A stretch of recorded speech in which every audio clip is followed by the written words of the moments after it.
Y'all hear that gain train? It's passing by right now.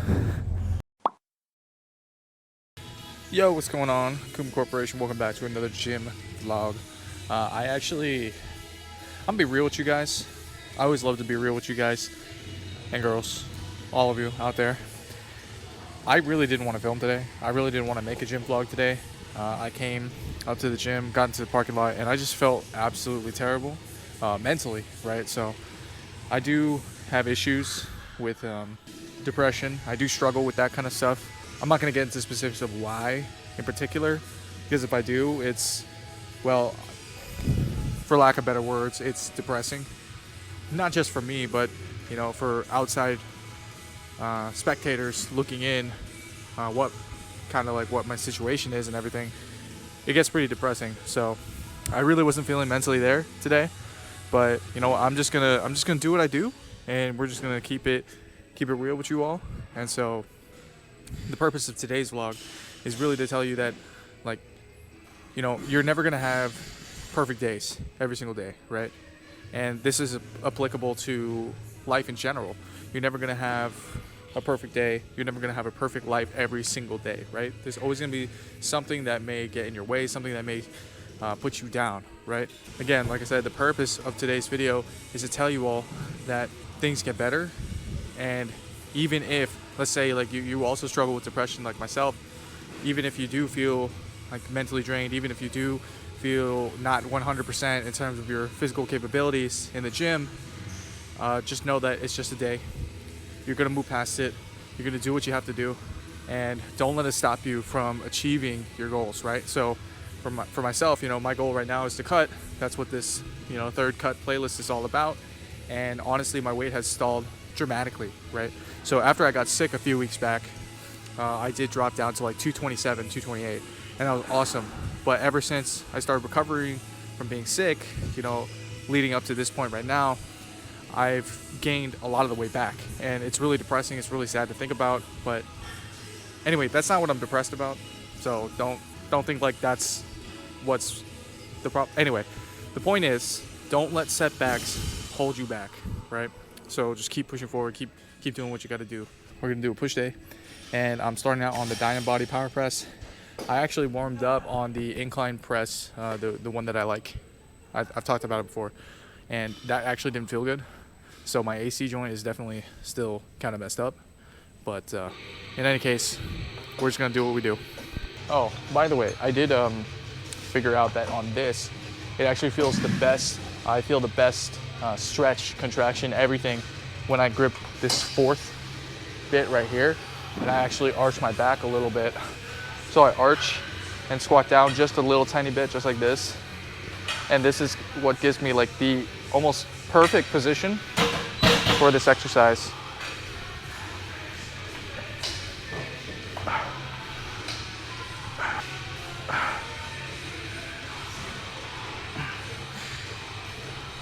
Hitting this power press in this position makes it feel so much better.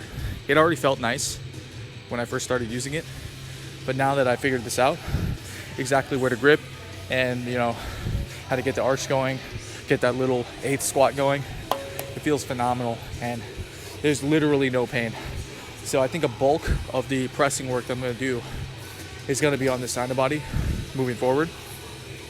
I'll definitely do a couple accessories here and there of like machine press, but extremely light, really just like holding pauses, stuff like that. But the bulk, the vast majority, is gonna be on this Dynabody right here. So I'm working some basically seated incline.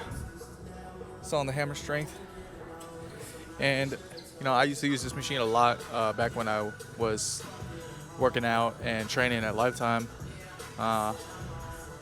So this machine, pretty good. It feels decent enough. I would say like it's not really all that much of an incline. It's kind of like just like a slight incline. I would say if you do like to use this machine, definitely use something else as well, a supplementary exercise as well as using this machine.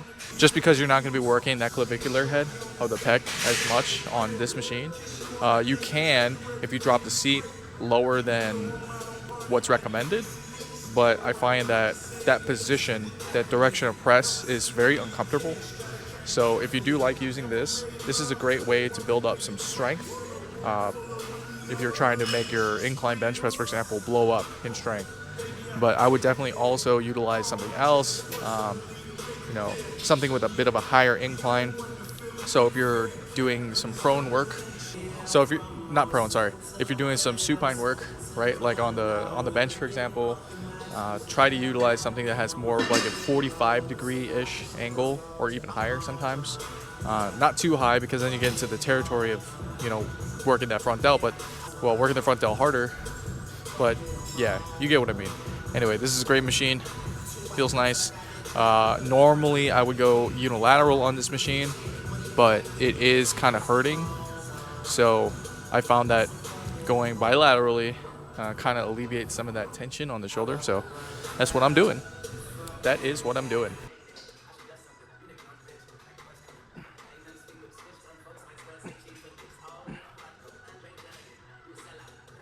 Ooh, yeah. My the AC, the very top right here, is really tender right now. It almost feels like a bruise. So definitely very inflamed. I might have to start cooling the area, use the ice pack to try to bring the inflammation down. But either way, like during the actual exercise, it doesn't hurt that much, really at all. So that's a good sign. So I basically found the upper limit of what my shoulder can currently handle for a dumbbell incline. And so anything more than this just starts to hurt. I did a little test run warm-up set, and it felt okay. So I'm gonna do a for real this time set. Nice reps here. Okay. Yep.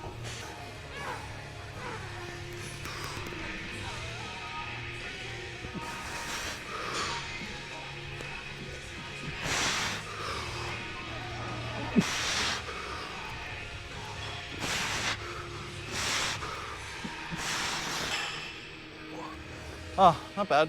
Definitely could have gone a lot worse than that. I'm only gonna do like one more. So 2 working sets, 2 sets of 80, and do some back downs of like 45 pounds, 50 pounds. Actually, I might as well maybe grab those now. Just do that now. Just gonna do a back off set, 45. Probably 2 or 3 back off sets. Should be good.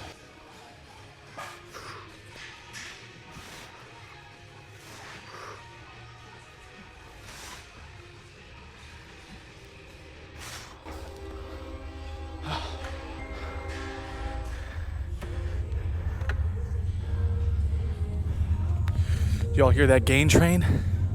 It's passing by right now. So I know I said like I don't really like this machine, but I desperately want this machine to work for me, right? So I adjusted it a little bit, and the degree at which this machine like kind of stops. So basically, when you get about halfway up through your press, it kind of like stutters a bit. But I found that this setup right here, the way that I set up it doesn't bother me just nearly as much, so it feels a lot smoother.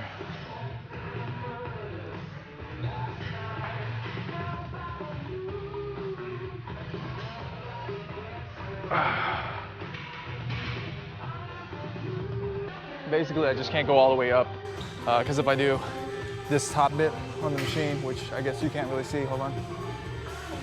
This top bit on the machine right here, it rattles a little bit too much, so I can't really fully press, but that's fine. I'm basically hitting about like 80% of the range of motion anyway, so it's all good. I'm gonna go a little bit heavier on this thing. It actually feels really good. Yeah, now I know that I gotta just set up a lot deeper than I was before. Yo, the music at the gym is amazing today. So many throwbacks. I'm loving it. Besides that, this Bodymaster lateral raise feels a lot better than I thought it would. I do have to be a little careful on the weights that I'm using, just because it is a little bit too narrow for me at the bottom range. And so if it gets a little heavy, it starts pulling on things and gets a little uncomfortable there, but it feels really nice.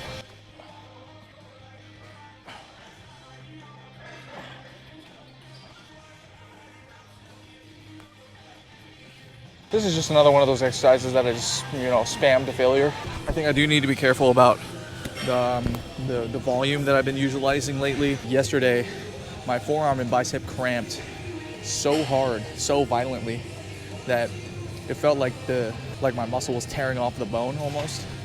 And I'm pretty sure it's just because I didn't hydrate enough yesterday. I was sweating a lot more than usual, and also I just did a little bit too much volume in terms of the biceps. So I gotta take it slower with bicep training, just because I never do it really. So when I do it, it gets pretty taxing on the overall CNS, overall musculature. So I just gotta be a little bit careful. When it comes to chest, shoulder, and tricep training, I have found that I can really handle a lot of volume, and it takes a lot, and I mean a lot, for me to get that kind of severe cramping going on. So just moving forward with biceps, I know that I gotta stay as hydrated as I can. Even maybe it's time to start buying some Gatorade, get the electrolytes going, maybe eat some more bananas or something, and just try to avoid that cramping, because that was, I kid you not, probably some of the worst pain I've felt in a while. I'm just bang out another set, because why not?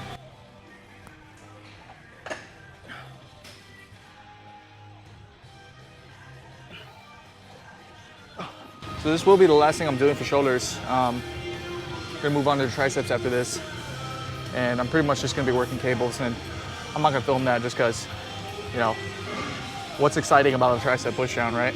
All right, see you all in a bit.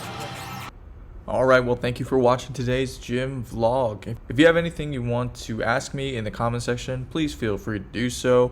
I do look at my comment section because it's pretty barren. It's a barren landscape down there. But thank you all so much for watching. Make sure to like the video, subscribe, ring the bell, do all those things. And especially like the video if you do want to see Tina's powerlifting progression and how I'm coaching her.